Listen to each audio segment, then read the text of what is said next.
Thank you. I'd like to call to order the City of Monona Plan Commission, Monday, May 8th, 2023. Please call the roll. Chair Moore, Here. Alder DePula, Here. Mr. Homburg, Here. Mr. Conrad, Here. Ms. Fox, Here. Ms. Fallett, Here. Mr. Stein. Here. Mr. Grice is excused. Thank you. Can I have a motion to approve the minutes from April 24, 2023? Move approval. Second. I have a second. Any corrections? On page 5, under the updates on sustainability efforts, I had suggested looking at not roughing in for solar, but roughing in for EV charging. Got it. Thanks. All right. Anything else? All those in favor say aye. Aye. Minutes are approved. I think we're going to go to, we'll just stick with this order because the number 7 is going to be, it should be fairly straightforward. And so should the discussion. So, is there anybody here to make an appearance? Nobody online. Okay. Great, then we'll move to number 6, unfinished business, discussion of housing data for Monona and Dane County, case number 2-028-2022. So you all received a report that, with much gratitude to Thor and Doug, was put together by them in their spare time. I put that in quotes in the last few months. As per the request of this body, and I'm going to turn it over to Doug and Thor to walk you through what's in front of you, and then we'll go from there. Thank you. So we're definitely planning to kind of just run through some highlights, some talking points from what we saw, and then both Thor and I will be doing that, and then we'll certainly open it up and entertain a discussion from that. So, Thor, would you like to take it away? Yeah, so unfortunately, the product of late 2022, and asked for an overview of housing in Monona and trends to better inform their decisions when reviewing projects. That's good. Is that too much? No, that's good. Sorry, we're just adjusting the volume here. Sorry, Thor, we're just adjusting the volume. Go ahead and talk again, if you would. Okay, is this good volume? Yeah. Okay, great. Thanks. So at that time, we had recommended a few possible data sources and discussion points, and the commission had asked for further details on demographic trends and the city's housing profile and how that has changed. So this report really provides an overview of those trends in demographics, in housing mix and types of housing, in rentership versus ownership, the costs of housing, and recently approved developments. So we've provided some analysis here and also highlighted some of the key takeaways, in our opinion, from the data that we're presenting. You've probably seen variations of these charts from mostly the 2016 comprehensive plan and also the strategic housing report, but mostly the comprehensive plan. We took a lot of those tables and charts and just provided an update to them with the most recent data that we have available. Additionally, we provided a comparison to Dane County so that we have that regional context. The 2016 comprehensive plan mostly used 2000 and 2010 decennial census data. When possible, we've used 2020 decennial census data as the most recent data. But a lot of that data is just not available yet, especially for housing. There's a few just high-level demographic areas where that is available.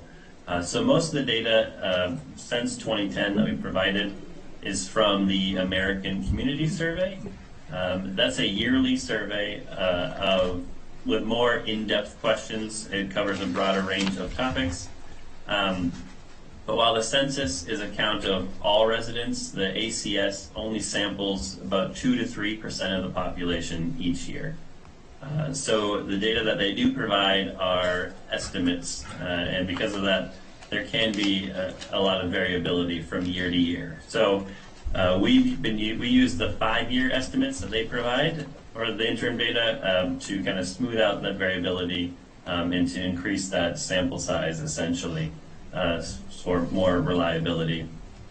So we provided mostly 2013, 2017, and 2021 interim data where possible to represent changes since 2010 and since the comprehensive plan.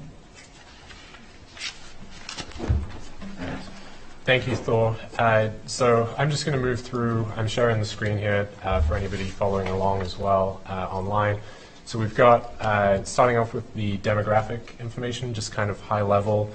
Population, the change here from 1960 through to 2022. The 2020 data is from the decennial census that has been released. So that is a full count per the census. And we also have 2022 data here, which is from a DOA, Wisconsin DOA estimates.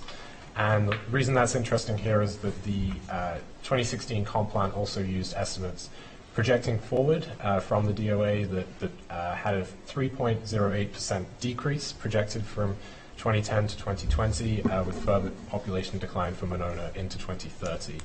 That has since, as you can see, flipped, and the population estimate of 2022 is approaching 9,000 people now. The age distribution, the second chart, or the chart on the first page, just shows sort of a split here between the 2010 census data and 2021 ACS. It does show the aging population in Monona with a greater proportion of 65 plus in the city than Dane County. The largest age bracket between the two actually stays the same between 2010 and 2021, with that 50 to 59 age range being most represented, but there is an aging population, as you can see with the lighter blue of 2021. Also, something just to point out from some of the data that we have that did not get put in these tables, there is a rise in family households as well, and that has increased from just over 47% in 2013 to just over 58% in 2021. Again, that's using ACS data for the city of Monona, and that actually is takes it past the county average, which is 55.3% in 2021. Onto the second page with housing units. The 2020 decennial census data shows just under 4,350 housing units in the city, which is a 6.2% increase from 2010. And despite the fact that this is the highest number of units ever recorded in the city, the highest population was actually in 1970. So it sort of shows the shifting household size and sort of the shrinking household size as it is today, which we're seeing as a national trend as well, not just here in the city. The housing unit breakdown, this information sort of breaks it out. So you've got the one unit detached is kind of your traditional single family. One unit attached would be more of a shared wall, or sort of a, as it would say, attached, but with just the one unit. 2 to 4, 5 to 19, and 20 plus as well. And so this does show sort of the strength of the one unit detached, single family detached in Monona, specifically in 2021. You can see over 60%, over 3/5 of the all units within the city are detached single family. And you can also see the strength still of the 20 plus units there as well, with just around 23% accounted for in 2021. Obviously, beneath that, the Dane County numbers are there as well. This, I think, is a good table to sort of point out some of the things that Thor had mentioned with the variability from ACS data. You can see sort of it jumping around a little bit between the years there.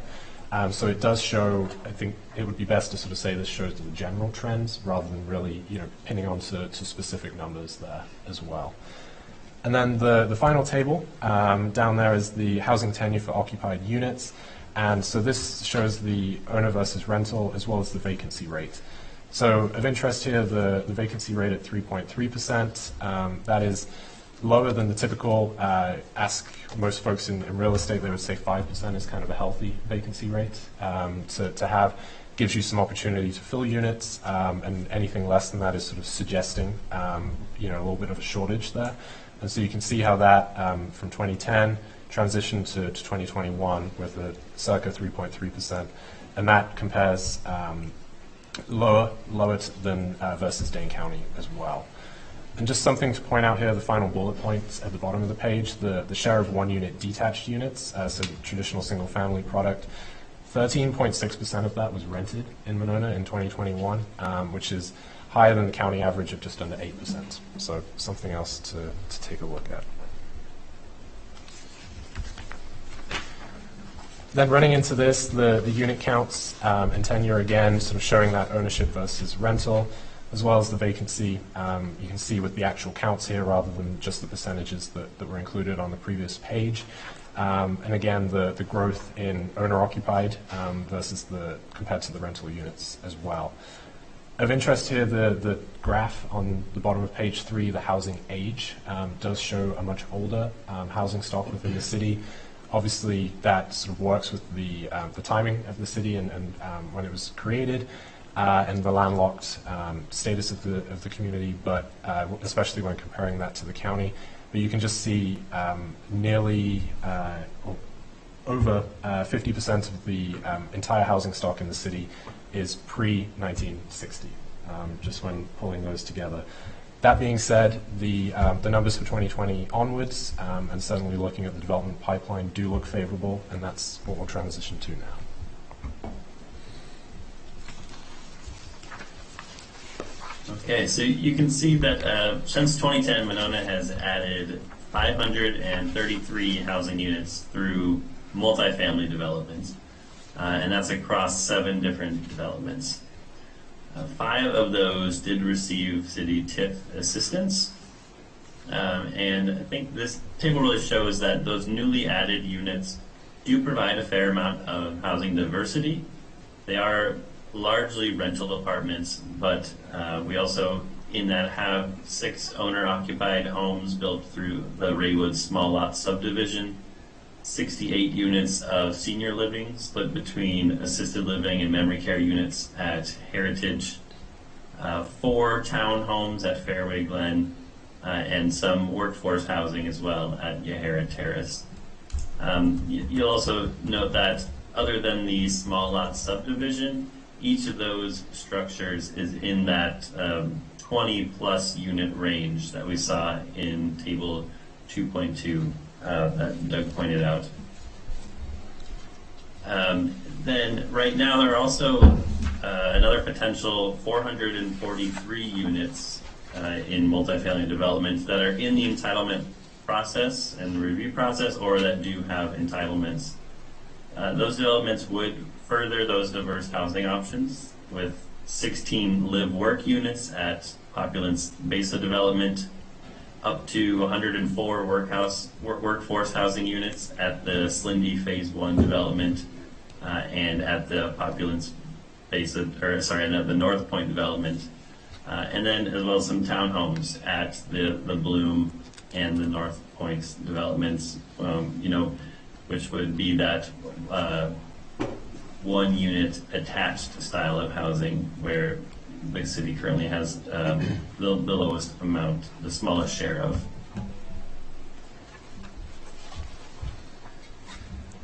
And Doug. Thank you. So moving on to the financials. So here, table 3.1 sort of has the value as well as the rents. I think it's just an interesting table, especially looking at sort of the changes. And again, this data comes from both the decennial census as well as the ACS, and this is all self-reported. So there's a little bit of variability here, but again, to sort of track over time, it's still a useful metric. And so just looking at this, you can see, especially in 2021, the percentage change in both median value as well as in contract rent, which the contract rent is monthly rent regardless of any furnishings, utilities, or services that may be included.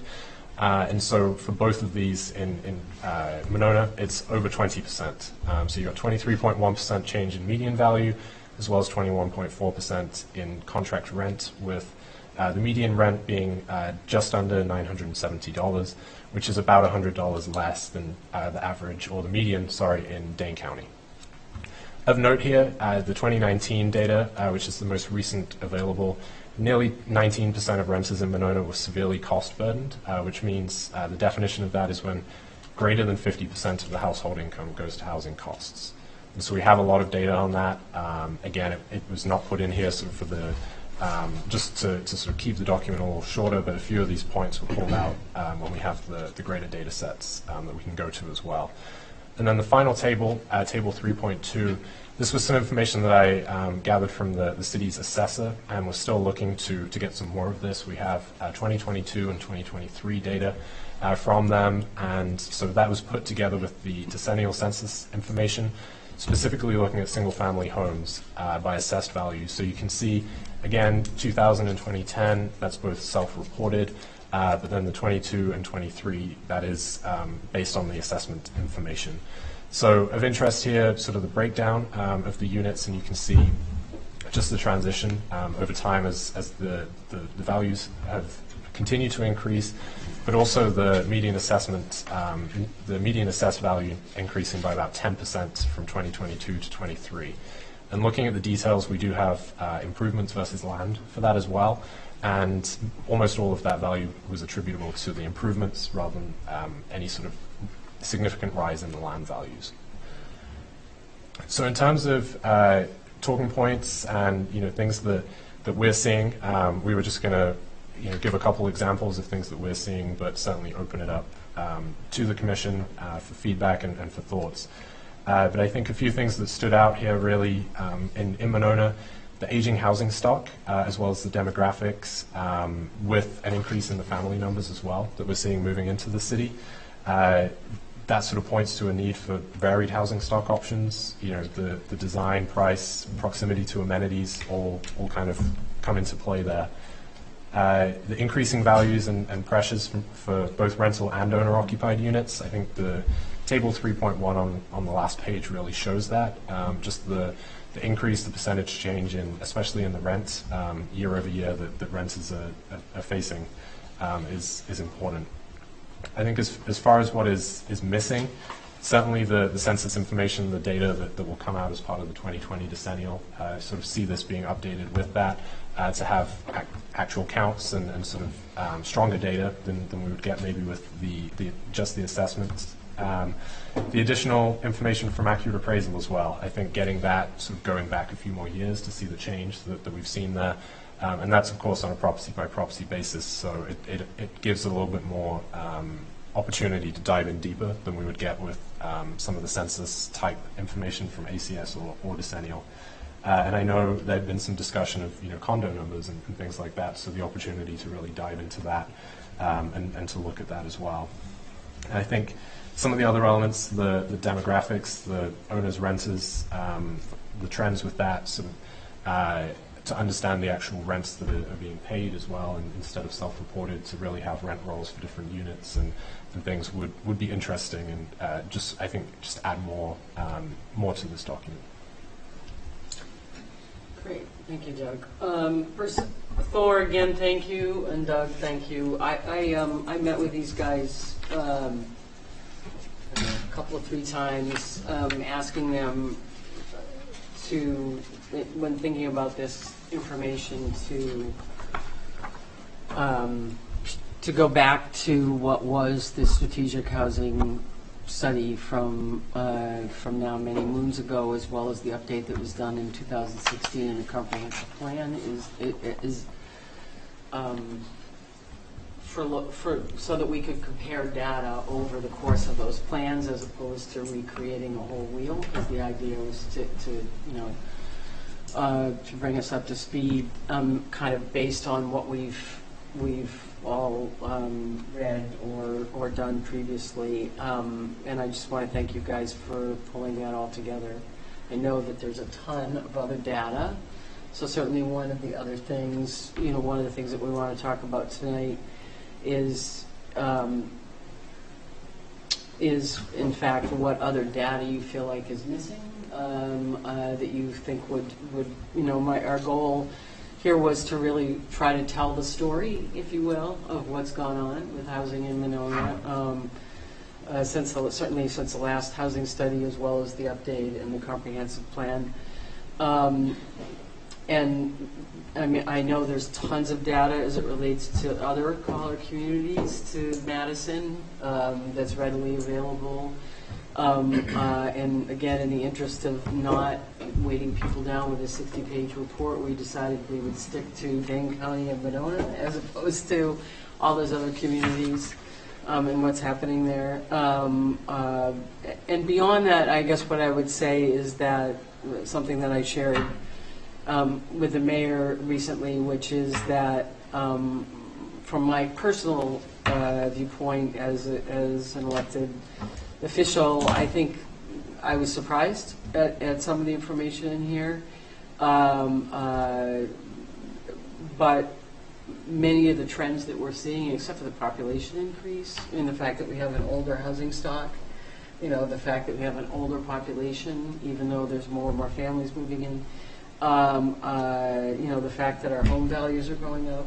I mean, but certainly around a bit of this, and the need to address what is typically referred to as the missing middle, as much as anything else here in Monona, and ways in which we can do that is something that has been brought up in previous, not just workforce housing, but also that missing middle is something that's been brought up in the comprehensive plan and in the other plans. And I personally would like to see us try to be more proactive in that regard rather than reactive.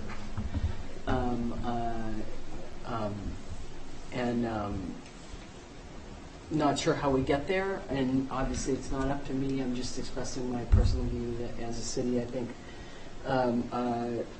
if we could be a little more proactive in that regard, I think it would benefit the city. I mean, just one of those things that ever since I've been an elected official and lived in Monona, as an example, I've known lots of seniors who have wanted to downsize but aren't ready to move to Heritage. And so they're looking for smaller homes that they don't have to put 150 grand or 200 grand into just to update them, and so that begs the question of things like the small lot subdivisions and cottage communities or what's typically referred to as pocket neighborhoods, as one example, or townhomes as another example. So anyway, with that, I'm going to zip my lips and turn it over to you guys for questions first, and then other data that maybe you'd like to see, and what comes out of this for you. Yeah, cool. Do you want to go in an order? No, I don't. Okay. All right. Actually. I guess I just had a question Yeah. for Doug. So Dane County did the housing survey recently, and there's the regional strategy that's in development. Are you participating as a part of that group? I am, actually. You are? Yep. Okay. So I guess what I was wondering is just, because I'm assuming that there's going to be things that come out of that strategy that the city can then take into consideration, and so there's a lot of information that we're still waiting for that Yep. you all are working on. It's being developed, and Doug's Okay. part of that too, but doesn't attend the meetings, but is getting all the information too. So, Okay. Yep. All right. 'Cause And I that think group that'll expects to be done by August? Is that Yeah, we right? have 3 more meetings, I think. 3 or 4. Yeah. And is that discussion addressing some of the questions It that is. Nancy is raising? It is. It's kind of like collective best practices of how to address the housing crisis as a county and communities in the county, and where that burden is mostly going to lie. We've had presentation after presentation from various stakeholders, and as a group, we're developing a strategy. So that information is, all that information is out there right now, but will continue to get developed as well. Okay. Yeah, I think that'll be really informative. And I guess I Tons of data. Yeah. thought you did a great job with this, Thor and Doug, and you're sharing this as well with the full council and with CDA and with others. Is that on the plan? I can certainly, I still have this marked as draft, but I think, based on feedback from tonight, I'd certainly be happy to share that. I know the mayor's on the call here as well, but definitely, welcome the opportunity to share it with other folks and just have some of these metrics available, I think, to those different groups would be very helpful. So certainly once it's sort of past the draft phase, I think it would make a lot of sense. Okay. Yeah, I think that would be really good. And then I just had two other small things. I was curious if, as far as missing information, I'd be curious to see the Dane County percentage of severely cost burdened.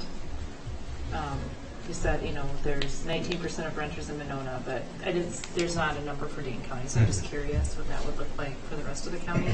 Yeah. And then it was pretty shocking to see. I mean, we know that we don't have a lot of like townhouse type of, but it's like 0.3%. 0.3%. So I guess for me that highlights something that we all have been questioning, I guess, is that different type of housing and its availability. So that's not a question or whatever. It's just, that was a really small amount. But great work. Anybody else want to go next? Yeah, Chris. I think this is fantastic what you and Thor did. I'm really happy to see this document. I like that it's only 5 pages. I imagine it could be 100 pages as well, but I think everybody in Monona should see this document. I mean, and I think it would be great to just put it right on the front page of mymonona.com and put it in the email broadcast. I think it's fascinating. I've always been intrigued by this. I didn't know it was called the Raywood Small Lot Subdivision. I don't know what I called it, the townhomes on Femrite. But I've always been curious how that happened and how could that sort of thing happen again. I've always really wanted to see a change to the zoning here so that smaller lots could be allowed. For example, one lot could be split into 2 or maybe even 3 and 3 smaller homes built where there used to be one house. So I hope that's something that the council will take a look at if that's who needs to do. I don't really know how that works, but the other question I had was about Airbnb and if you looked into how many Airbnb properties we have right now, and really what concerns me is, because I used to do Airbnb. I was an Airbnb superhost, but it was my own home. My concern is after having visited some cities like New Orleans and San Francisco, there's like entire neighborhoods that have just become Airbnb neighborhoods essentially. They're not owner occupied, they're investor owned. And I just wonder how many of those we have here, if we even know. We do. So in fact, the city council passed an ordinance about 6 weeks ago, maybe? Yep. A new Airbnb or short-term rental ordinance. I think we're going to end up revising it a little bit, but we passed an ordinance recently precisely because that is driving up the cost of housing substantially. And I can tell you that working in a national consultancy that its impact is felt all over the country, particularly those areas that are tourism driven. Sure. Like New Orleans. So we passed that ordinance, and I believe, and the city's now working on all the documents they need in order for that registration to happen and that ordinance to go fully into effect. But I believe the report was last week there's 48 in Oh my currently, God. Okay. 48 And in we've Monona. heard from the investor types, Yeah. upset about the ordinance. Well, of course. Yeah. Yeah. Wow, I'm surprised by 48. I thought we had like 5. Yeah. No, it's Okay. yeah. I just have one other question. So in looking at the table at the top of page 4, am I correct in saying that of these, 8, or 7 or 8 developments here, is Raywood the only one that is, owner occupied? Are all the rest rentals? Yes. Yeah, okay. And that's the smallest, the smallest number of units is the one that's owner occupied. It's just really a shame. I mean, I get it, developers want to make money forever, not just one and done. Right. I wish there could be some sort of incentive for developers to do something like that, Right. I mean, it's interesting too, because Raywood didn't get any city tip assistance. I don't know who these people are, but they're like my heroes, It's I wish they would come back. It's actually someone who used to be on the planning commission, Oh, and okay. and the notion of the small lot subdivisions is something that is actually referenced in the comprehensive plan. Is something that we should do more of.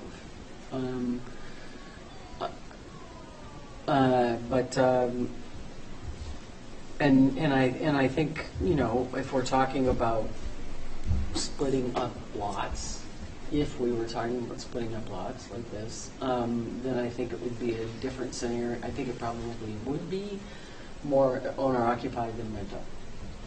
Certainly that's, in this case, it's that the developer wanted to walk away. Yeah. So you say that it would probably be more owner-occupied than rental, but how do you control that if a developer wants to do rental? Well, because the whole idea behind the subdivisions is that each one of the houses, that lot is literally physically divided into lots, and the houses are purchased by the owners. I understand, yes. Right. So, in other words, you can't. So we couldn't. And in fact, I think it's safe to say that there are few of those units now that are rented rather than but somebody owns them. So in other words, my point is that if I were part of a development like that, I could be a subletter, but otherwise, the whole idea is I'm still building equity. I just don't. I don't want a big yard or a big. I understand the Right. concept of small lot and zero lot line development Right. and townhome development. It's just, how do you restrict a developer from creating a rental property versus an owner occupied? They could build the same property. It could be, I guess they wouldn't have the reason to subdivide the lot. Then I guess they would just have multi-unit, but. Can you make It that all a depends on zoning what thing? the developer wants to do with the land that they have control over. And that's where I feel like we fall into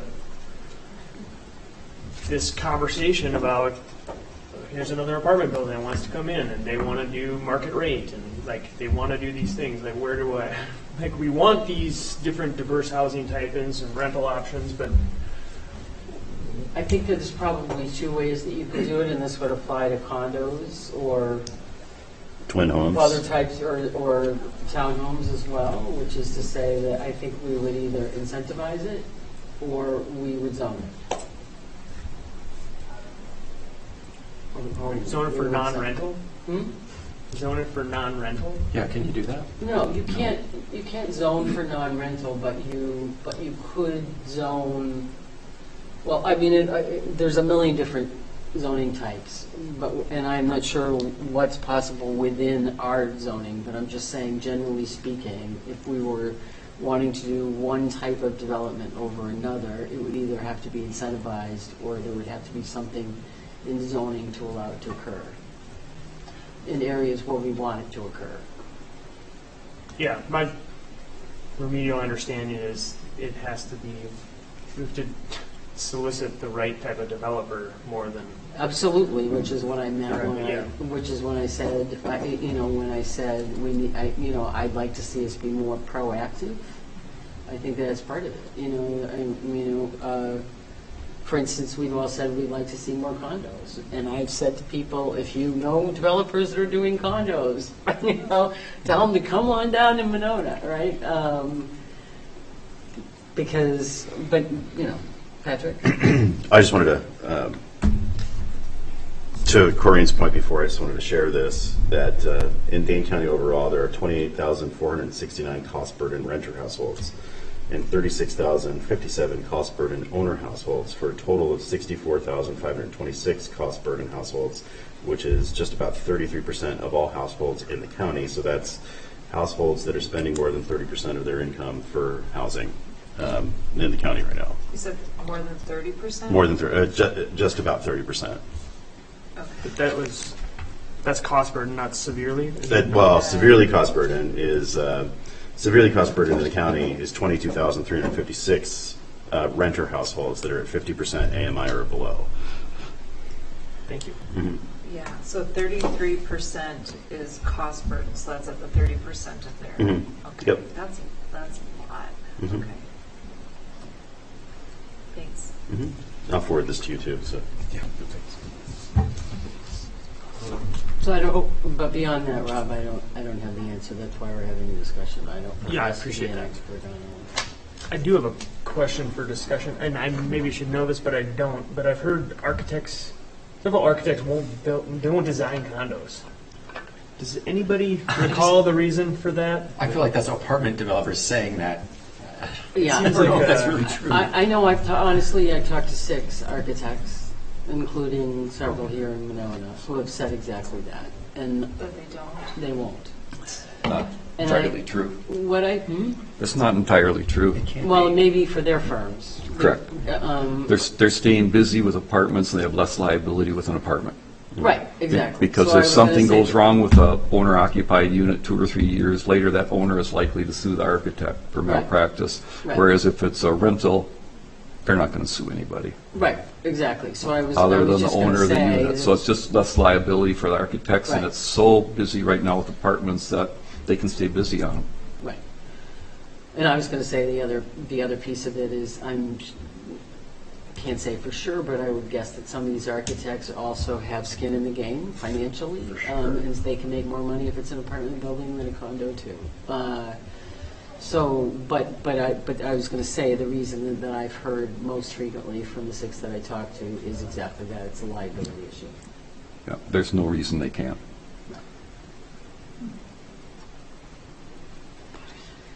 Did you have anything Chris or Rob, did you have anything you wanted to see added to this? I mean, is there anything you feel like you're missing? And not that this is the last and only time we're going to see this. Right. No, I mean, as I said, I think it's wise to keep this tight. And then maybe if you want to know more, read this 50-page document, that sort of thing. Right. Great. Patrick. I don't have anything to add beyond what I already did at the moment, other than just to expound upon, zoning. I mean, in Madison, R1, et cetera. I mean, if you zone, I feel like you can use zoning as a tool to encourage that single-family development on those lots. There's a way to do that, but you do need a partner, like you mentioned. Otherwise, it'll just sit there forever. So, incentives, et cetera. I mean, you touched on all of that. Susan? I was going to say that the developer who did the Raywood homes also built another duplex right near there, but then in addition had tried several times to buy up some other properties and was outbid by people in Chicago who bought existing, duplexes, apartments that are a little more run down, which his goal was to buy them and redo kind of what he had done there. And that's another issue. I mean, when you have investors, and that's also a nationwide issue, when investors buying houses. I mean, a friend who lives on Shore Acres talked about 3 houses selling just like that to someone in California. Who they're just buying them to rent. And it goes back to the Airbnb issue and just the buying them for rental properties, which is just a difficult thing to get a handle on.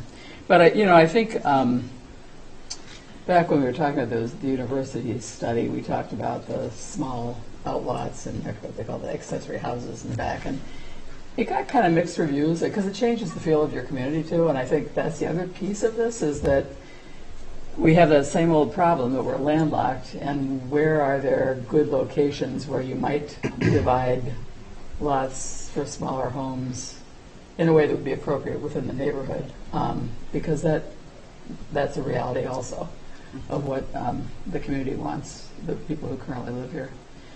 And, a lot of the the ones along the drive, I would think would be, we could potentially get condos there if someone was willing to build them, but you're not going to get single-family homes and townhouses. The other thing is, when you look at the number of developers who are looking for TIF money, that's also a conversation to have with the CDA because they're looking for the maximum increment every time, which means more density, which it's such a complex picture. It's just hard to figure out how you get a handle on.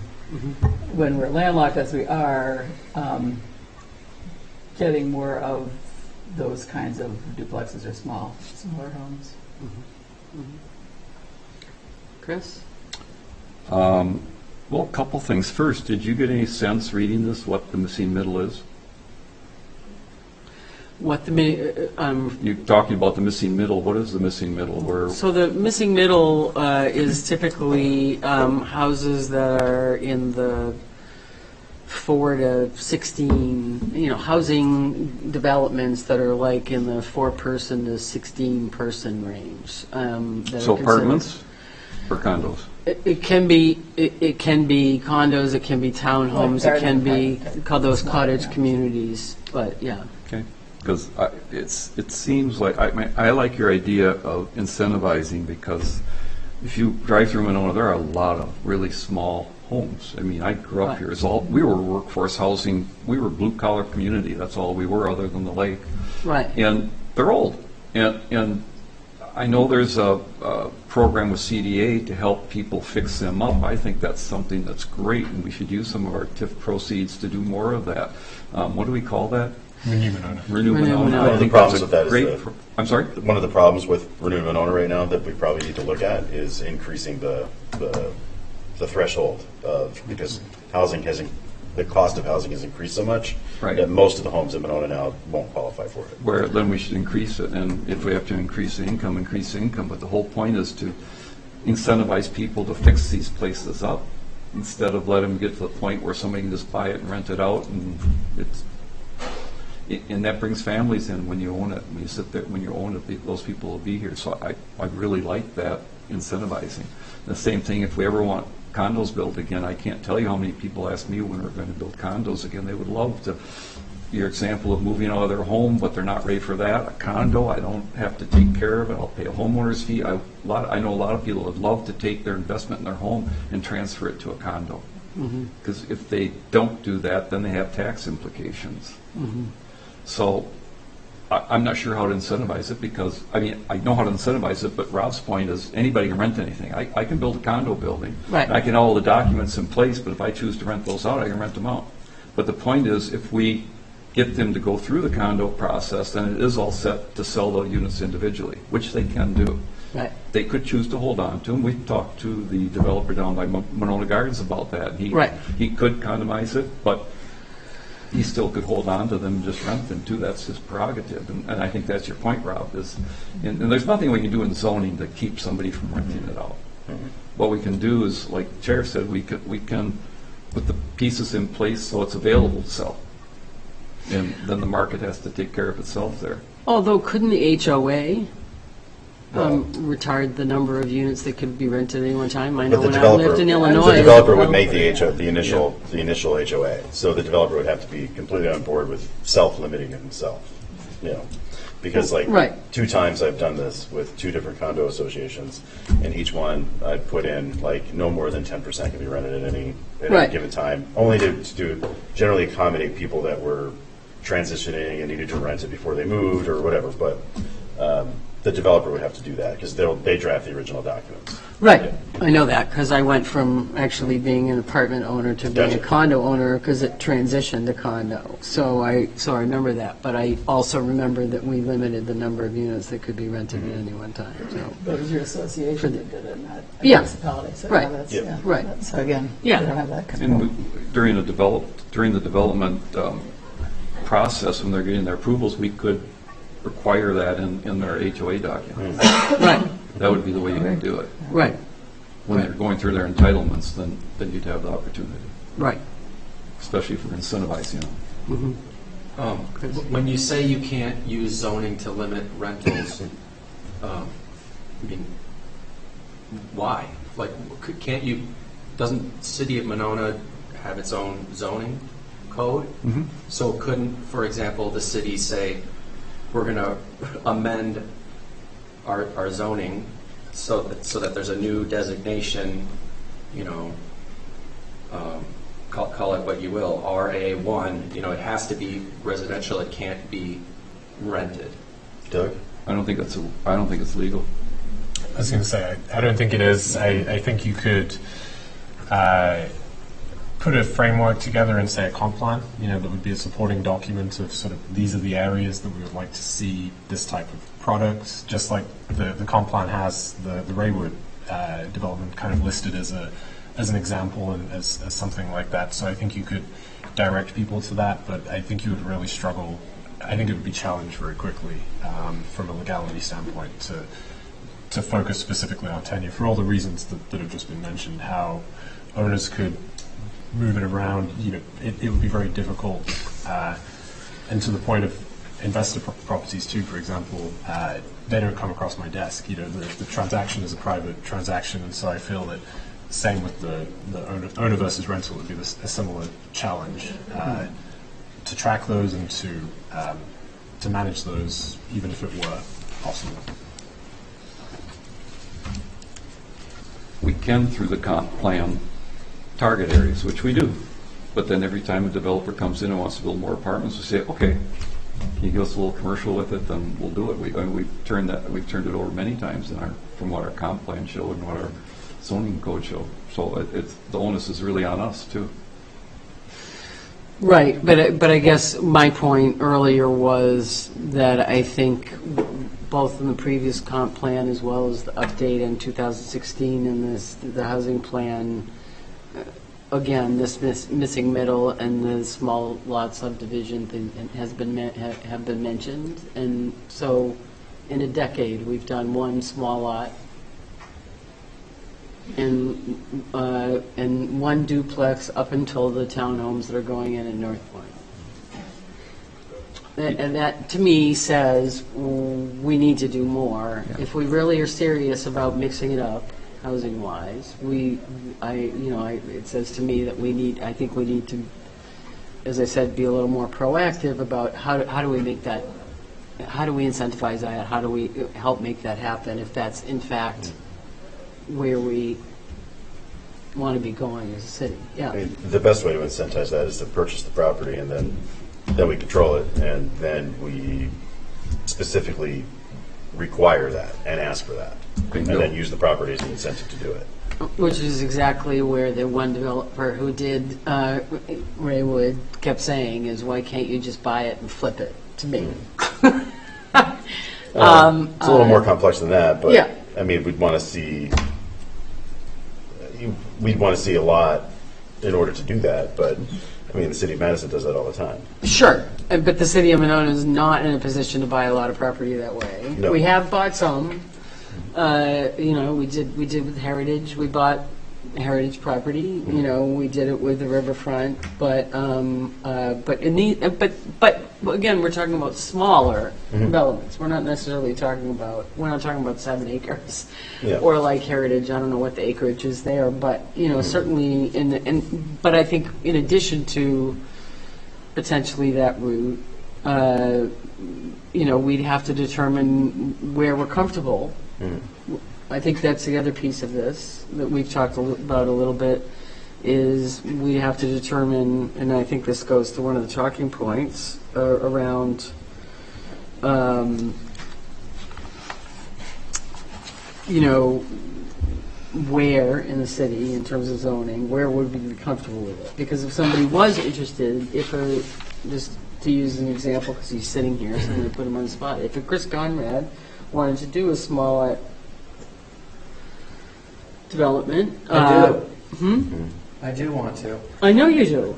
I know you do. And so if he but the thing is that, you know, he'd have to have assurance without sinking a whole ton of money into it that we would approve it. So, you know, in potentially an area, because we don't have, I mean, we have places where we know we're going to approve apartments or increase density. But these other pieces that we're talking about are so rare in the city, I think it's less clear as to where it would be okay for us, right? And so somebody like Chris, as an example, isn't going to, I mean, like I've thought some of the cottage, and I think, forget that. I think maybe that one of the next steps as we look at this would be to share some examples of the types of housing. Maybe one of the other pieces we could add is share some concrete examples of the other types of housing that we're talking about. And then maybe part of that discussion is, you know, in terms of the missing middle housing, you know, what might it look like? And then, you know, think about, from a zoning perspective, are there, you know, where would we be comfortable with that? What, you know, that where would this body recommend that we would be comfortable with that? And maybe that would prompt the zoning adjustments or whatever that we might, yeah. Corey? Are these some of the conversations you're having with the housing strategy as well? Because Yep. I think that would help this conversation too, just if we all have a better sense of what that looks like and what types of strategies other communities have successfully used.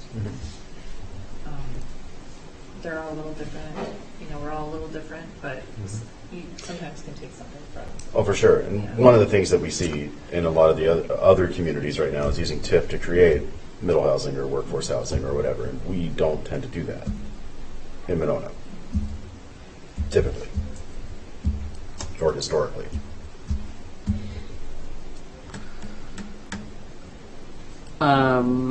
So one of the other talking points, aside from maybe looking at some good examples of the missing middle housing options, and to vary the housing stock a little bit, a couple of other things, the small lot development we've already talked about a little bit, and then revising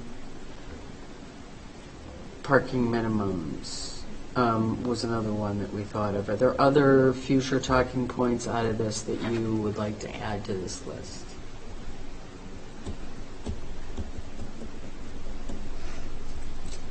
Nothing. Yeah, Chris. It was quiet, so I just, it's not a talking point, but I think for context, for all the people that weren't here when we did that, when Ganser did that 6-home subdivision, you need to understand that was the Femrite home, the original farmhouse from the original, I don't know how many acres they had, and it had been developed all around, so it was a very, very large lot.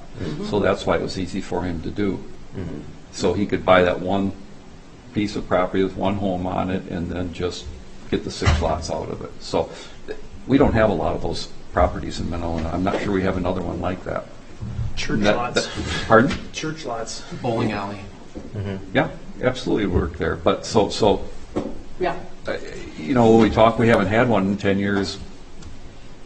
You explained it. It's a problem assembling enough land like that. Yeah, well, I mean, one of the ways that I've thought about it is, again, I'm not just, you know, spitballing here, as they say, but, you know, one of the things that I've thought about is if you had, you know, Midmore and McKenna both have gigantic lots. Yeah. And if you were to take 2 of those lots side by side, or 2 of those lots at the end of a block, as opposed to in the middle of a block, you know, I think you could create, again, I'd want to share examples of what, because, I mean, I think the Ganser's property is really terrific in some ways, but the cottage communities that I'm familiar with, the houses are not jammed in that tight, and there's actual amenities, so it's a real neighborhood. It's a real pocket neighborhood. My mother lived in one in Maine after she lived in a retirement community, and she wanted to be with a younger, and it was mixed ages, and they had a community garden, and and it was. Was that more like co-housing? No. No. No, I mean, she actually lived in a duplex, but there were single-family homes, and in one case, it was a family with 2 kids who had a summer home that they spent the whole summer on the lake at their summer home, and so they didn't want to have a big house, so I would say that property, I think the houses are jammed in pretty tight in comparison to what I'm familiar with, and like I said, I'll be happy to bring some examples for another meeting. But then the other thing is that I think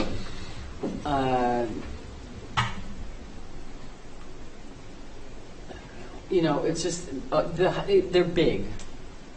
Most of the cottage communities that I'm familiar with, the houses are somewhere around 1,200 to 1,800 square feet. The whole idea is that you're going down to like a 2-bedroom, 1-bath, or a 2-bedroom, 2-bath. And these are like 2,500 square feet. That's not that's 2,500 square feet is a big house if you're looking to downsize. Or live in a small house like I do. My house is only 1,000 square feet.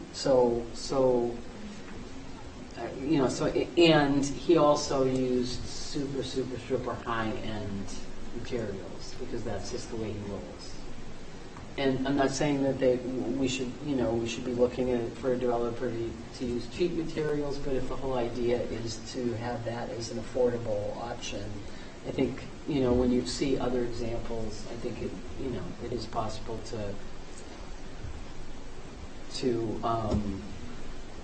put, not just on this side of the street, but obviously on this side, to look at other alternatives. Other side, yeah.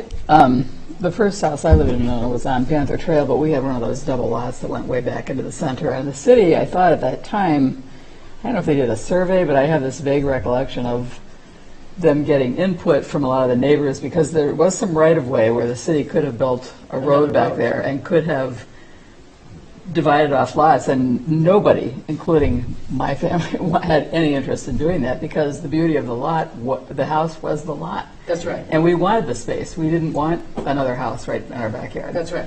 And I think that's what I meant when I said you also have to consider the community that's here and what they want. I mean, the city can't go around trying to buy up some of these lots, without the approval of the current homeowners, and that's just a problem.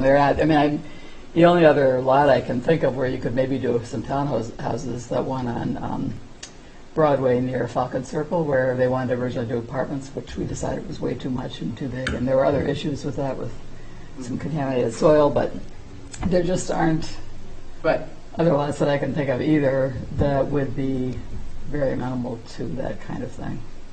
Right. So it is a challenge. And when I brought up those two things, I don't want anybody to go into a panic.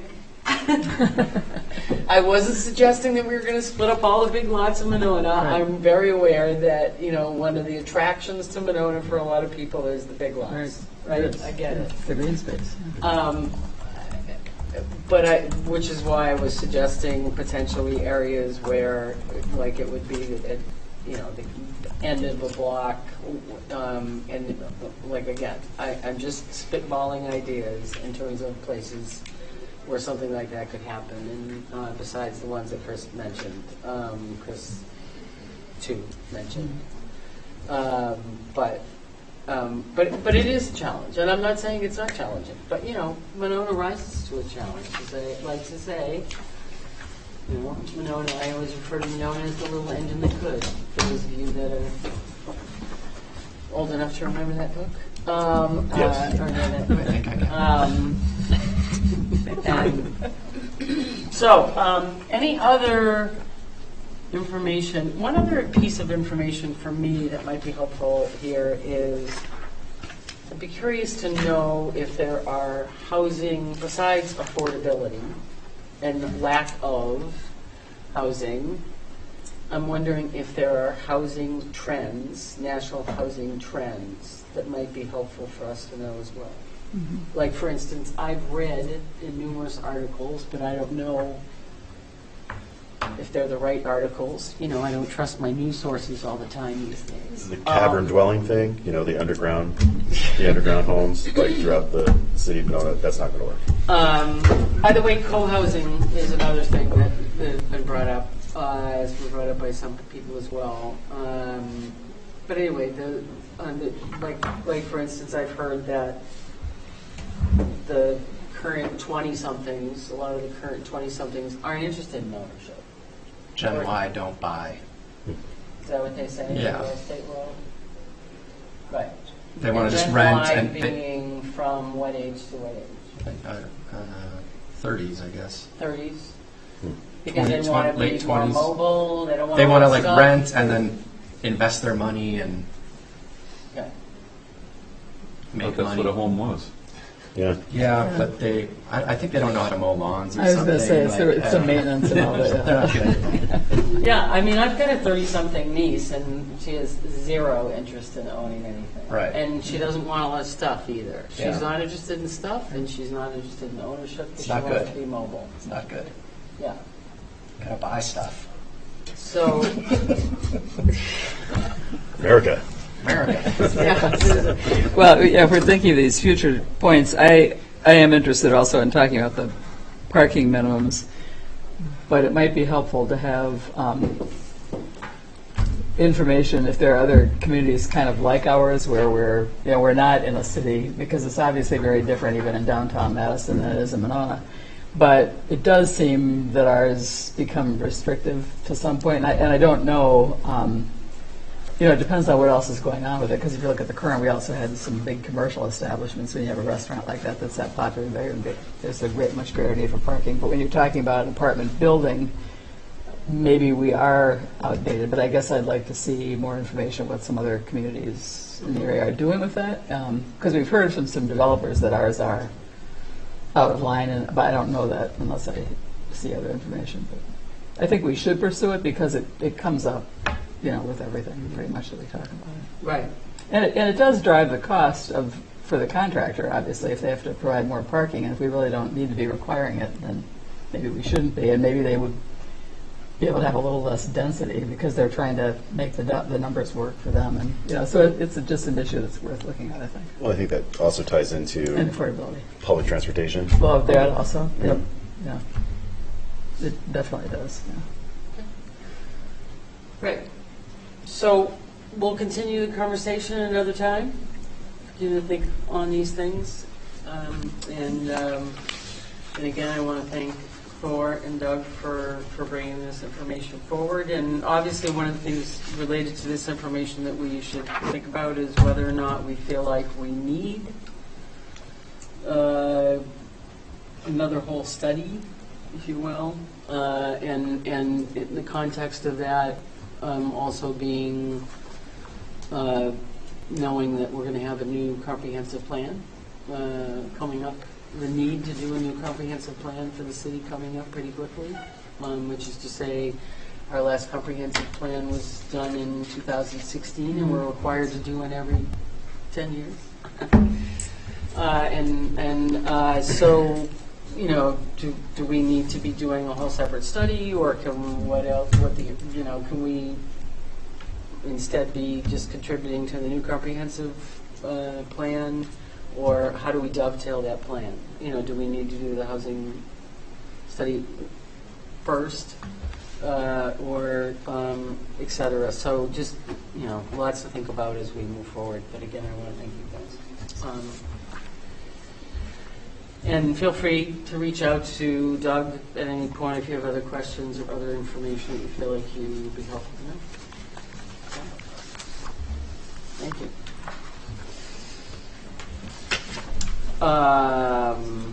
With that, I'm going to move on to new business. and review a possible recommendation of City Council for an ordinance amendment to Chapter 473 of the Monona Municipal Code of Ordinances regarding certified survey maps, case number 2-010-2023. Thank you. So this is in response to a Plan Commission request to revise the Land Division Ordinance following a number of requested exceptions to the existing ordinance as certified survey maps were being reviewed. It specifically relates to the access to streets section and the width of the street and right-of-way adjacent to the newly created parcels. So as currently written, any land division shall result in lots fronting a dedicated street at least 60 feet in width. The feedback was shared by the Commission that this dimension is unlikely to be met given the existing condition of city streets, and the recommendation was made that the goal should be to confirm adequate right-of-way width instead. So in conversation with the City Attorney as well as the Director of Public Works, the recommendation was made to include the typical roadway width, which is based on city ordinance. So that would be 28-foot wide roadway, proposed that aligns with the minimum specifications of the ordinance. And that is that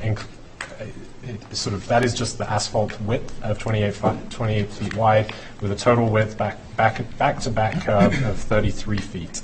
So it does increase that a little bit, but basically just having that referenced as a minimum to sort of have that in the proposal. So I have included in the staff memo the existing as well as the proposed language for that portion of Chapter 473. And so that includes adjoining a dedicated street at least 28 feet in width and located within a right-of-way of at least 60 feet in width as well. So this proposed language was reviewed at the May 3rd Public Works Committee, where a unanimous recommendation was made to City Council to amend the ordinance as proposed. And City staff is requesting a recommendation from the Plan Commission to City Council for the language as proposed or amended for that consideration. Thanks.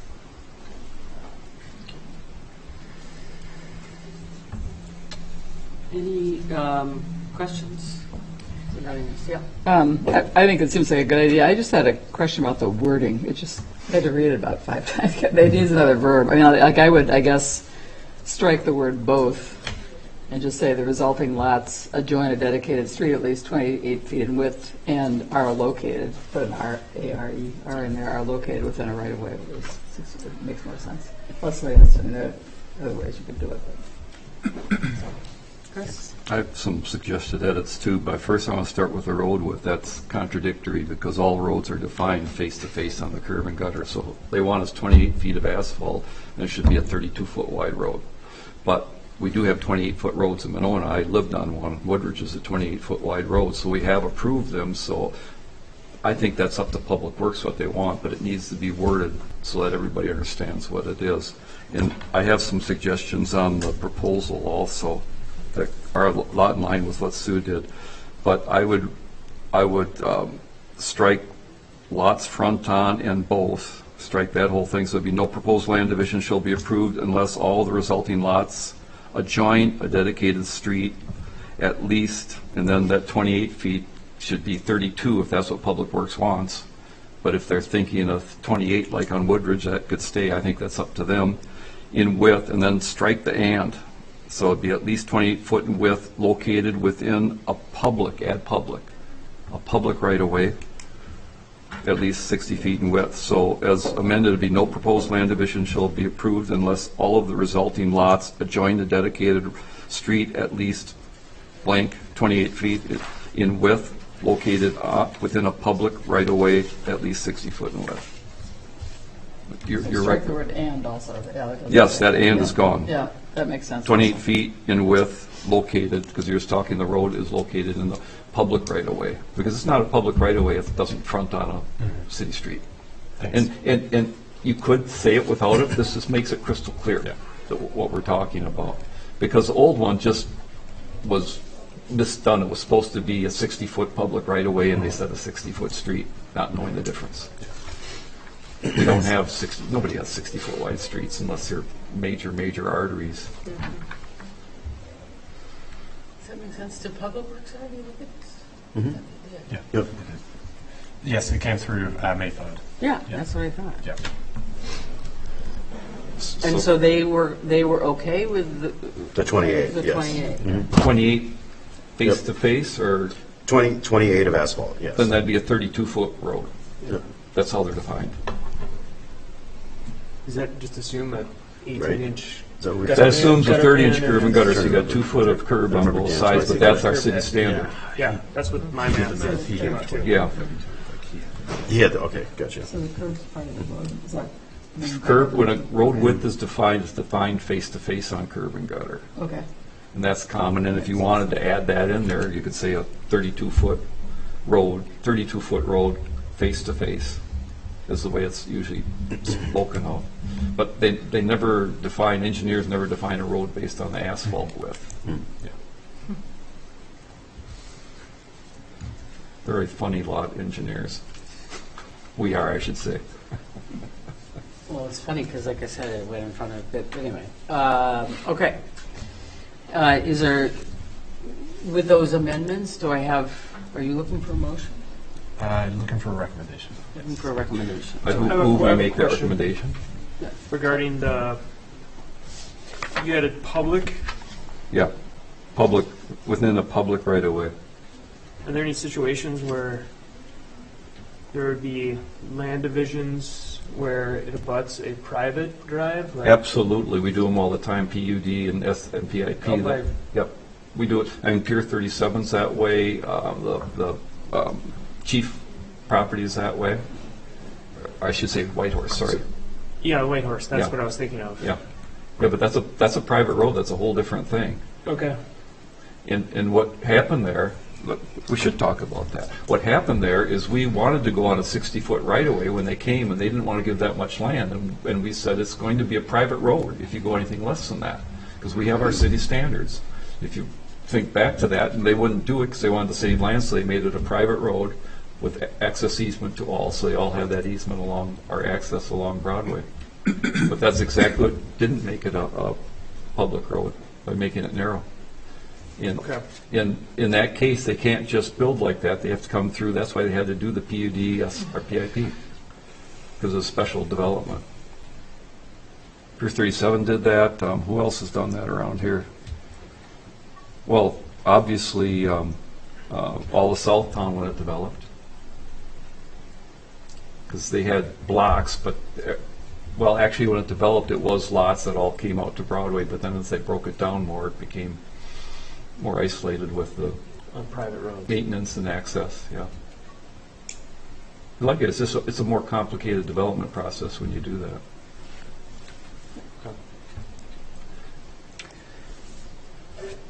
Again, do I have a motion?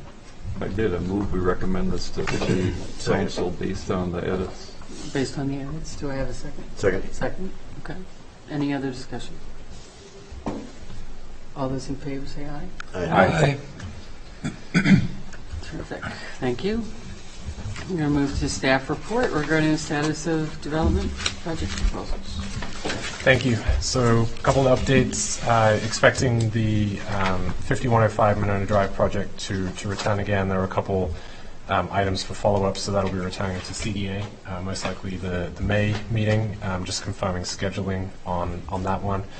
I wanted to give an update as well. I know there was some questions previously about sort of status of development projects. So the dental clinic over at 220 West Broadway, the Rutabaga, former Rutabaga site. I've been in contact with their engineer. They're sort of finalizing things here now. They've been through the FEMA process, so things are progressing well there. So hoping that they'll be looking to break ground pretty soon. So just wanted to check in on that one, and things are still moving along well. City staff has also had a couple discussions about different redevelopment projects across the city, very much all across the city. So hoping that a couple of those will be coming through for pre-hearing. Certainly, unfortunately, can't share more than that, but just that things are still, discussions are still ongoing, and there's a range of projects kind of coming through as well. So things still happening there. And then upcoming items as well. A couple new use zoning permits that I'm expecting, sort of over west side of town, kind of near the industrial area, as well as some over towards the Menards site as well. So a couple zoning permits, once those come in, I can share a little more detail, but both business-related, new business type uses. And then also the first meeting in June 12th, the Nichols School landscaping plan will be coming forward. They had to push back just for scheduling, but I know I had mentioned that last meeting, so I wanted to give an update there. That's it from staff. Thanks. Did we, sorry, I want to just go back to the May 23rd meeting. I thought we had. I just need to check in with Thor and make sure nothing had come in last minute related to that. But Okay, I'll so send that it. may be, Yes, it will be a light agenda. it's actually the 22nd, I believe. Is it? Apologies. Yeah. Sorry. Any requests for information from city staff? Any requests from staff? No? I'll take a motion to adjourn. Motion to adjourn. Second. All those in favor say aye. Aye. We are adjourned. Thanks very much. Thanks.